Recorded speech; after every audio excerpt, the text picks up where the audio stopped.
Hello there. It's been about a year since I last did a Q&A video, so I went on Instagram and asked all y'all if you had any questions for me. I got quite the range of questions. Some are more serious and others are more goofy. Starting with that side of things, one of the first questions I got was, what is my favorite Adventure Time character and what is my favorite Steven Universe character? I love both of these shows. I also simultaneously haven't watched either in a very long time, so I'm going to bring up a character list. Right, so I do remember really liking Lemongrab when I watched this. Just the general absurdity of his character. More nichely as well, I do really like Marshall Lee from the Gender Bent episodes. He's voiced by Donald Glover. Love his characters, love his songs. But more importantly, BuzzFeed has a which Adventure Time character are you? So I have to take it. Have I ever talked about just how obsessed I was with personality quizzes as a kid? Because it's a very distinct, prominent, important part of my adolescence. If you could play any of these instruments, what would you play? There's a guitar, piano, drums, keyboard, trumpet, violin. I used to play guitar, but I'm gonna say piano because I would love to know. Pick a quote. I'm hurting because I love you. Wow, not that. Ladies are drawn to bros with tortured pasts. What is this? Lastly, pick a food. We got pasta, steak, gummy worms, apples, sandwiches? Is that what that is? Ice cream and sushi. We're gonna go with sushi. I got Jake. Look at that. Not really what I wanted. Okay, I'm looking up Steven Universe characters. Oh, definitely Garnet's one of my favorite. I really like her character design. I like her story arc with the fusion of love. I also really like Lion. Even though he doesn't talk, he is just a cutie patootie. I'm taking another quiz. BuzzFeed has one called Which Crystal Gem Are You? The first question is pick a drink, juice, coffee, soda, water, smoothie. And we're gonna go with coffee. Your crush, who's also your best friend, whoa, just started dating someone else. They're dating someone you don't approve of. What are you doing? I'll ignore my best friend. I'll question my friend and ask what they're thinking, but I'll focus my anger at their partner. What the fuck? I'm going with the answer that says, that's fine, if they're happy, I'm happy. What would you like to do in your free time? Raise some crops. Definitely that one. What is your overall thought on our planet? It's something that needs protection. It holds beautiful things on it. Aw, yeah, that one. Oh. I got Steven. Why am I getting just the goofy little boys? All right, getting off BuzzFeed. Another question I got was any cool thrift finds recently. Now, every single person I know has birthdays in either May or November. So I got birthdays May 3rd, 6th, 10th. The 12th is Mother's Day, and then another birthday on the 28th. So I've been thrifting a lot. I've been shopping a lot, which means I've also been buying a lot for myself. I got this cute little green vest that I like, and this chair behind me is new. There was a wood one there, and it was broken. So now I have a non-broken chair. My absolute favorite thrift find as of recently, though, is this vintage Betty Boop travel bag. So the brand is Route 66, as you can see here, and there's this general outdoor highway theme going on. There's Betty Boop on a motorcycle. She's looking all cute in the corner right here, and they have such nice detailing. I mean, even the zippers have little Betty Boop faces on them. So yeah, this is definitely one of my favorite thrift finds. I have yet to actually wear it and style it though, because it smells pretty heavily of cigarette smoke. I've tried using antibacterial fabric spray and dryer sheets, and none of it's working so far. So if you have any tips, I would love to know them. Another question I got was any concert plans for the year? And right now I have a couple lined up for the fall. I'm always looking for interesting local bands, but I don't know of any right now that I'll be going to. In August, I'm going to both Hosier because he's coming to Saskatoon, and I feel like there's this kind of running joke amongst Canadians that whenever there's an announcement of a world tour, it only ever includes Vancouver, BC and Toronto, Ontario as the Canadian part of the world. Every other city always gets missed. And so the fact that Hosier is coming to small town Sask is wild. I'm only making like a 2-hour commute from where I live, so I was lined up for those tickets the moment they went on sale. And then also, just a few days after that, I'm going to the States to see Alves and the Beths. My partner and I are going to take a road trip down there, and that one's going to be, well, it's a 13-hour drive there, 13 back, so a 26 hours in the car kind of situation. We'll figure it out. We'll make lots of stops so our butts don't hurt. I also got a question asking what my favorite songs have been recently. Let me pull up the playlist. I've been listening to Fashion Killa by A$AP Rocky, Baby's Out of Luck Again by April June. I also recently discovered The Japanese House, so the song Sunshine Baby has been a big love. A Cold Sunday by Lil Yachty, Love by the Something Specials, Champagne Coast by, I think it's by Blood Orange. I'm just gonna double check because it was uploaded on a music channel. Yeah, it's by Blood Orange. And one more song, Over and Over by Love Spells. Okay, so the next question I was debating not answering because it's a very fresh topic in the internet sphere and things are changing quite rapidly. As we know, sometimes people on the internet will say stuff and it gets solidified forever, and that's scary. At the same time, I think this is important to discuss, so I'm going to do so with some prefaces. The question is, how is all of this AI stuff feeling for you? Because it's sending me into a crisis. This is such a huge topic that requires a lot of research into the nuance. I have lots of little opinions on this, as well as one overarching opinion, and that's the one I'm going to share. My feelings on AI right now, this could change, is that I'm worried about it. I've witnessed a lot of damage already being done to both jobs and artists specifically. We're starting to see things like drive-thrus using AI now instead of people answering and taking orders. And there's been a ton of examples already of AI stealing art, and how people are really worried that companies are going to start just generating images instead of actually hiring the artists that AI is stealing from. I myself have also already experienced the impacts of this. I'm gonna try not to name names, but basically there was this organization that put out a call for local poets to submit their poems to an art exhibit. And I myself did this, but they really didn't advertise it well. I didn't know anyone else who did. I didn't see any posters for it. The only reason I even found out about it was because a friend told me. Anyways, we fast forward a little bit and I heard nothing back. So I kind of just figured maybe I got rejected. Usually companies will say if you're rejected. I just got ghosted, but whatever.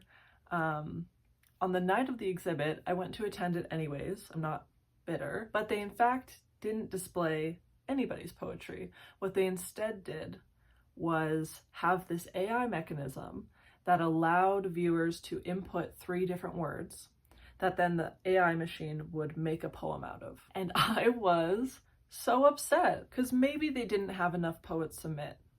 But that's when you take self-accountability and either promote it more, extend a deadline, reach out to the poets that did submit and get them to spread the word. It could have been such an opportunity to do community learning and connecting, and instead they did this AI thing.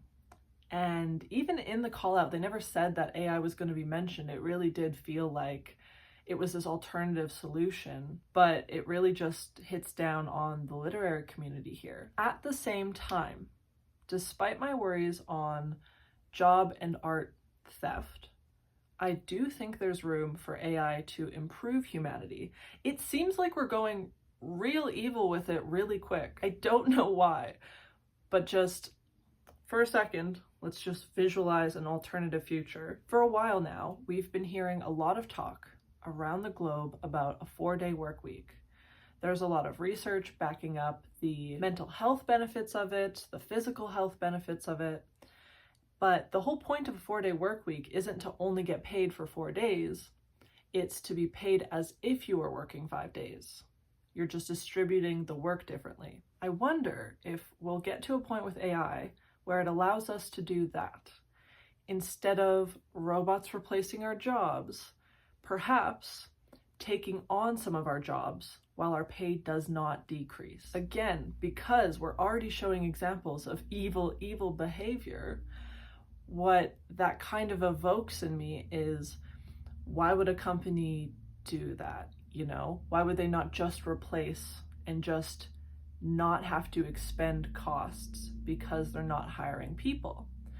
This goes back into needing hope for humanity and people wanting people to succeed, you know, a community-based mindset. So yeah, those are my feelings on AI. I don't like what I've witnessed so far. I think we could do good things with it. I don't know if we will. We're gonna leave it at that. The next question is, did you enjoy growing up on a farm? Do you think childhood would have been better in the city? A very consistent thought of mine from childhood to teenagehood to now is that I've always been very grateful to grow up in the countryside. I think it contributed to who I am as a person more significantly than I thought it would, in both good and bad ways. On the good, I would say it really contributed to my creativity and imagination. You know, just picture a lonesome child in the middle of a forest, put them on a tree. What does that do to a child? I mean, I had so much free thinking space, healthy air, lots of sun. You know, for as long as I can remember, I've been creating things. It varies from small little inventions to art pieces to short stories. And on top of that, this is something I've actually thought about pretty recently, is how much healing I've done in nature, both when I was younger and as an adult, and how scary it is to think about where I would be and if I would even be had I not had nature. Because my depression is quite manageable now, but it really wasn't for most of my life. And I've talked about it before. I have attempted suicide in the past. I have had really harmful behavior to myself, and that's with like optimal environment, right? That's within a space that I've healed in.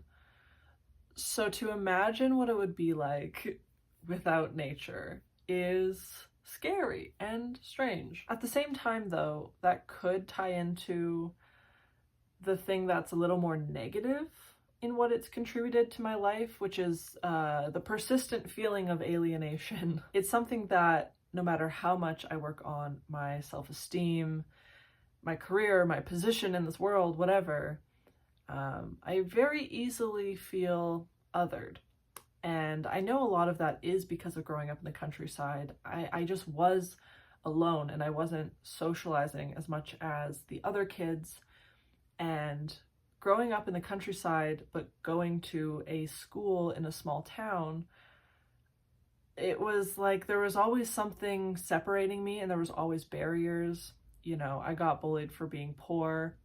I got made fun of for the way I smelled sometimes because there was hay out there. I mean, I would be surrounded by dogs all the time and have dog hair on me, and that's going to change smell. There was these little things that made it so people didn't really fully like me ever. Even when I started growing a friend group, there was always gaps. And, you know, that expands outwards. It starts with observing these little more physical traits, more shallow traits. And then you can find all of them. You can find the deeper ones. In attempt to wrap this all up, though, as a total story, I really do like myself. I like who I am. And all of these things contribute. The alienation, the creativity, the healing, and various mental health things related to me in nature. And those are just 3 examples. You know, there's quite a lot I'm grateful for growing up as a rural country kid. Oh wow, this is a really funny question. Was it the Adventure Time quiz that I chose sushi as my favorite food? Well, the question says, what's a food besides sushi that you would eat for every meal if you could? Y'all know me too well. I would say mango, because I feel like you can do a savory, spicy kind of mango salsa thing, but also mango could be a really good dessert, and it can be a juice. Delicious and diverse. Another question asks, what's an art medium you haven't tried but want to? Because I went to art school, I have tried a lot. I'm trying to think. I would say maybe screen printing. I did vinyl printing for a period of time, and that was really fun. But I don't think I've ever done the proper, like, ink and board screen printing. Another question just asks, can you show us Frankie? Normally, I would just pick her up and present, but she is sleeping so cute on the bed right now. So I will just overlay a video of that when I'm done talking. Okay, because this video is getting a little bit long, I'm going to wrap it up with some poetry related questions. I got quite a few, but I'm gonna pick 3. The first is asking how my book is coming along and if I have a publisher yet. The book is going well. So I finished my poetry manuscript on New Year's Eve of 2023. And then shortly after that, submitted it to 2 editors. Their contracts came to an end mid to late April, which has since passed. So I've gotten back one of the edits and have started going through it, and it is so fun. I love receiving feedback, even if it's harsh and it's nasty. I really do like getting down to the nitty-gritty of the poems. My other editor did ask for an extension, so I'm still waiting on that one to get it back to me. Once I have both, I can fully rip through the manuscript, and then what I'll have to do is resubmit it, probably to one of the same ones, also to other editors. And at that point, then I'll start researching publishers. I don't have any right now, but I do have some in mind. So the writing process is a slow process. Another question says, what do you find rewarding and what do you find challenging about writing poetry? And I would say, if this is an acceptable answer, that they are one and the same. It really is gratifying to take an experience or a feeling that one would normally write descriptively and make it strange and make it ambiguous, adding those sorts of threads of creativity within the words, where you can find impact in line break. You can put the words tangerine and concrete together to describe a summer's day on the sidewalk. And you can address things like trauma in a more accessible way. You know, instead of writing a big nonfiction self-help book that not everyone can afford, that not everyone can understand the language of, you can condense it and release it in so many different ways. And yeah, that might be just even scraping the surface, but it's also what I find challenging. I mean, it takes a lot of rule breaking. It takes an immense amount of thinking outside the box. You know, I feel like it's very common for poets to spend hours, days, at times years on a one-page piece, trying to nail the accuracy and the potentness of an experience while making it beautiful, while making it connect to people in such a limited amount of words. It's really an amazing craft, and that's my answer. And using that, I'm actually going to point out this question, which says, what do you think poetry does for humanity? Because as it stands, I don't feel like it does anything for humanity. Maybe that sounds harsh, but I do think there are so many more things that are impactful and moving. However, I would say that humanity has a lot to learn from poetry, and from the act of creating and absorbing poetry. And so if you go back to what I just said for the last question, writing poetry takes a lot of rule breaking and thinking outside the box. And I think we are missing that in humanity.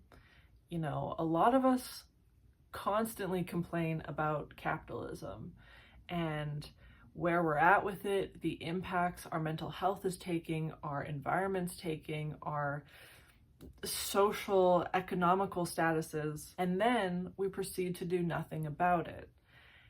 And I think a lot of that's because it's hard to imagine what a not so industrial capitalist world looks like. You know, we have this foundation and we have these rules. Even if we witness something not working, at least we know what it looks like. That's not so scary, it's predictable. But I think if we can apply similar mannerisms from poetry to humanity, that can get us out at least a little bit. So when I talk to someone about a line break, you know, a full sentence, where at some point we choose to chop off and put in a different line, what is the meaning of that? Why did we choose that word? What's the impact of it stopping there and falling somewhere else? It requires you to be more meaningful and detail-orientated, which is an approach that I feel like we should be taking when trying to improve our society. And when we talk about creativity and ambiguity in language, how do we move that over to our humanity? Can we take our time thinking of unique solutions? Can we discuss the nuance of being human? And I would love to see that from humanity, from both individuals, communities, friend groups, countries, whatever, being able to and wanting to put in the work of creative solutions, out of the box thinking, and so on. Okay, that is it. That's where I'm leaving it. If you'd like to answer any of these questions for yourself, for me to get to know you, as well as the community we're building here, make sure to comment that. Like if you enjoyed, subscribe if you already haven't, and I will see you in a couple weeks. Bye!